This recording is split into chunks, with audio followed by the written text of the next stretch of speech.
শুভ সকাল আমার প্রিয় বন্ধুরা। তো দেখো এটা হলো আমার 1 বিএইচকে ফ্ল্যাট, যেটা কিনা আমার সুরাতে কেনা। তো দেখো এটা হচ্ছে হল রুম। আর রুমটাকে কালার করার পর ঠিক এরকম লাগছে। আর হল রুমটা পুরোটাই কিন্তু হালকা লাইট কালার করতে বলেছিলাম, যাতে লাইটটা রিফ্লেক্ট হয়। আর এটা টয়লেট বাথরুম, নতুন করে দরজা লাগানো ছিল। আর এই যে দেখো পিঙ্ক কালারের আমাদের বেডরুমটা, অল ওভার পিঙ্ক কালার।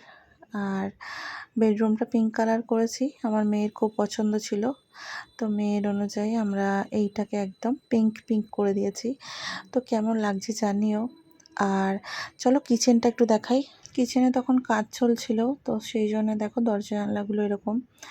আর কিচেনটা কি বলো তো, পুরোটাই কিন্তু পাথরের আর কি সব কিছু করা আছে, যেটা আমার আমার নতুন যে রুমটা আমি থাকি সেখানে কিন্তু করা নেই। তবে এখানে অনেক কিন্তু র্যাক করা রয়েছে, খুব ভালো এখানকার